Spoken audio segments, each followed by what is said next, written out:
Hi guys, welcome to my coffee show. My name is Jack and today we are once again, we are playing with hand grinders. So in my right hand you see that's a K-Max hand grinder.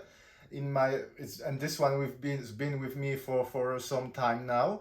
In my left hand you see my new arrival and that's the Kinu Phoenix. So that's one of the cheapest of the Kinu line, but all of them share the same burr set. Uh, I won't be talking too much about those grinders, but just few differences. Today we are doing pour over. And for me, today's test is very important because I mostly use hand grinders for pour over. If I use it for espresso, it's probably 95% of the time that's for the videos. Okay, I don't find the pleasure of grinding multiple shots, especially dialing in multiple shots on a hand grinder. Once it's done, once it's dialed in, I can see it. But I don't see the pleasure of doing it for espresso. I've done the video K-Max versus Kinu for espresso. I will put the links in the description. Both premium. There are some differences. I highlighted the differences in the video for espresso. K-Max, by the way, some people corrected me. The K-Max apparently it's not Chinese. It's from it's a Taiwanese. It's from Taiwan. Okay, yeah. If on my box it says made in China, that's why I refer to it as a Chinese. But if you guys say it's from Taiwan, Taiwan it is. Unless someone corrects me, Kino it's made from Germany. So there are difference in a style, difference in the extras you get between those two grinders. But today the question is, which one makes a better pour over for you and for me?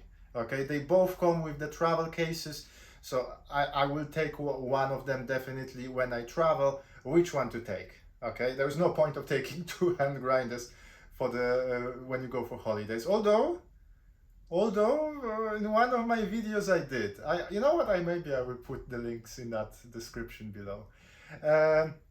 So pour over time.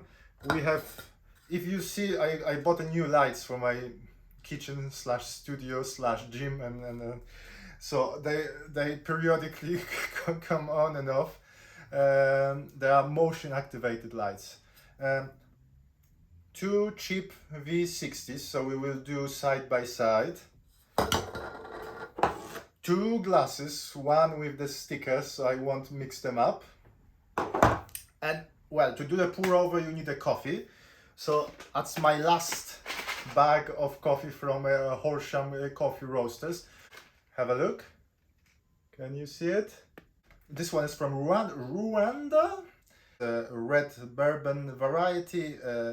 Washed coffee, and the tasting notes will be blood orange and caramel. So I thought, well, for the pour over, if we can get blood orange, my favorite type of oranges, by the way, and the sweetness of the caramel, and maybe a few of the smoky notes from the caramel, well, that would be great coffee. Yeah. First I have to dial in the coffee. On the K-Max, that's that easy. I mean, it will probably take few attempts, but I'm usually oscillating in between numbers 6.5 and 7 on a scale, and to do the adjustments you just rotate that outer ring of the grinder, and that's how you adjust. You have to undo the screw on top a little bit. So to do it, you loosen the screw a little bit on top and then you rotate the ring. My advice to you is find the zero first, and it's easy because you cannot move beyond 0, and then count the revolutions. So for the espresso last time I used 1 full revolution and 1, and that hit the spot. But it took me many attempts and I wasted almost the entire bag of coffee, which is sad because it was a good coffee. For pour over, I've asked on a forum, the people mention 4 to 4.5 revolutions. So that will be kind of my starting point on this one. So let me dial it in, and then we will do the pour over. Literally the first attempt and I hit what I was aiming for. So I'm using 15 grams of coffee, 1 to 15, about 1 to 15 ratio. So I'm aiming for about 230 gram of liquid, 40 grams of blooming phase, and then 295-ish grams of water. And I'm aiming for 3 minutes total time. And on both of those grinders, on the first attempt, I hit about 3 minutes and 10 or so. So I will quickly grind it again. I will show you. I'm not an expert. I'm not a pour over expert. I know a few things about the Barista Express, but that's probably it. I'm not a pour over expert. But I will show you everything. Anything that you notice, leave the comments in the description below. Okay, so I hopefully I will be able to help you with something, and you will definitely be able to help me expanding and improving my knowledge and maybe the techniques. But I won't be showing you a full technique. It's temperature of water. I'm cooking the water in my Barista kettle, and I will be maintaining the temperature at 95 Celsius. Let's grind the coffee and then let's make a pour over. So 15 grams of coffee on the Kinu. What I really like is that white plastic lip here. Well, you can easily put the coffee beans inside. Yeah, about 15 seconds. 15 seconds, and it's for the pour over, it's effortless. Okay, you don't even break a sweat. Now, the problem with this one, the plastic cup is so thin. Normally I would bang it on the table to get all the coffee bits into the catching cup, but here I'm just doing this. Today I've got 15 in, 15 out. That's good. There must be some of the exchange. Have a look. But otherwise, well, yeah, 15 in, 15 out, great. So that's about the results I'm getting. Sometimes there is a bit more residue on the inside here. There will be some residue in the cup, but pretty much as close to zero as you would like. Now the same on the K-Max. So on the Kinu, I end up on 4 full revolutions. On the K-Max, I'm 6.5. 15.1 grams of coffee in. Yeah, and it's exactly the same time for grinding for the pour over, 15 seconds. Slightly more effort to grind on it, but that's, I mean, I wouldn't notice that. I wouldn't complain about it if I haven't done it side by side, okay? So this one, I can bang it on the table. There is a rubber base. Okay, and let's see what we've got here. 15.1, and this one is as clean as it can be. Okay, so guys, if you are looking for a single dose, zero retention grinder, hand grinders are hard to beat. Okay, but that's, for me, that's not important. I mean, honestly, if I can sacrifice a gram or two of coffee, if the taste would be amazing. Okay, so let's do the pour over. So that's Kinu. I can see a little bit of a kind of uneven chunks here, but that's still unseasoned bears, so we would expect that. Now K-Max, it looks more even to me, but to my naked eye. But again, it's not the huge, if any, difference. Now, how the coffee bed looks like. So now again, I'm not an expert to how to analyze the coffee bed. But I can see with my naked eye kind of a bigger chunks here. Not so much fine, but a kind of a bigger chunks here. Now here, wait, this time it end up muddy, okay? It's not always like that. I don't know why. This time it end up like kind of a muddy coffee bed. The previous attempt, it wasn't as bad. Well, it is. I'm showing you guys exactly what it is. I'm not trying to sell anything. Okay, so with the letter J, it's coffee from K Max. That's why I put the J here. I couldn't find the K. I still don't know what to say about that coffee bed. Why it was so muddy. Honestly, the same grind settings as few minutes before, and it wasn't like that. It was a little bit muddy, but not like that. Well, that's why we're recording the videos, okay? I want to show you my experience. You're more than welcome to share your experience. By the way, if you have time, click like and subscribe to the channel. Plenty more things to come, but I will tell you about it later. First, the coffee from K Max. It smells like honey, a very kind of a sweet honey notes. Yeah, there is that hint of sourness, hint of sweetness. A very balanced coffee. Is it the best pour over I've ever had? No. But it is. It's kind of unoffensive cup. It's a kind of cup of coffee that would taste, that most people would say, yeah, it's okay. Okay, it's not wow, but at the same time, it's not bad. The cooler it is, the more notes it develops. So again, maybe it's psychosomatic, but I'm getting that orangey flavor a little bit more. Okay, so we've got a coffee from Kinu.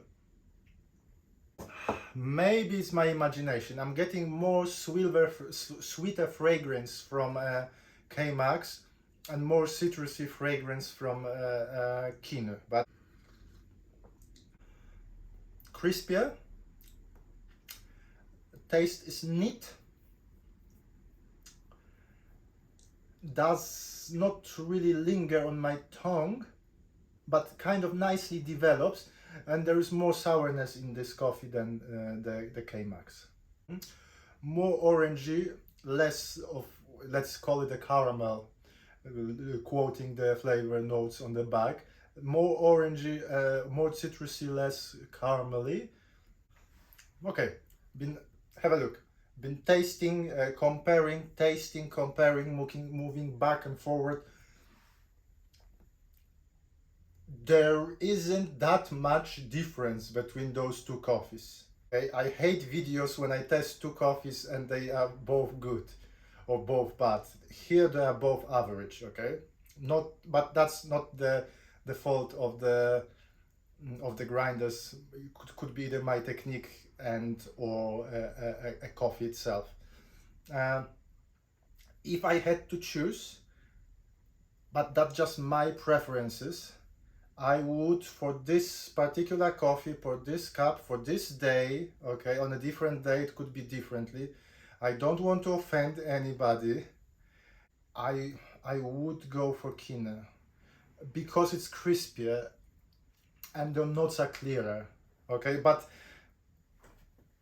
not having those two cups side by side, you're not missing here, or you're not gaining much here. There is just that teeny tiny bit more of the citrusy flavor in a Kinu rather than, and that's the only difference really. There may be a little bit of the sweetness in the K-Max, but the flavors are not as crisp, not clear. But honestly, it's not like a difference, you know, like 20% difference. That I would say the difference is in a range of 5 to 7%. So I would say this one is 5% better. This is my first pour over from Kinu. So I cannot say, because I haven't tested it with multiple coffees on multiple occasions on many days, I cannot say that this one is better. It's just that for today, I like that coffee from the Kinu a teeny tiny bit more. whichever you choose for the pour over, you shouldn't be disappointed.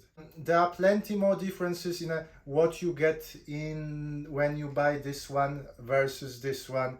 You've got bunch of accessories for the K-Max, and the look of the K-Max made out of the aluminium magnetic cap and all of that. It looks probably a little bit more sophisticated. From here to here, the Kinu looks really expensive. It looks like a really something from the high end, like a high end grinder. But the catching cup, and then you look at the quality of the knob, it takes it down a little bit. Adjustments you have to get used to. Someone asked me in the comments, is the Kinu a stepless grinder? No, but it's as close to the stepless grinder as it can be. It's on every revolution you've got 10 numbers from 0 to 9. In between each number on the revolution there is like a 5 small adjustments. What's coming next? I mean, I'm very curious to test either one of them against niche. Okay, that would be something. And I also want to test especially the Kinu, because the Kinu on the average espresso shot, it gives me flavor notes near DF64, comparable to the DF64. So that would be a nice thing to put those two next to each other for the espresso. Lots of other videos I'm planning to do, so if you haven't, just follow the channel, click subscribe, click like.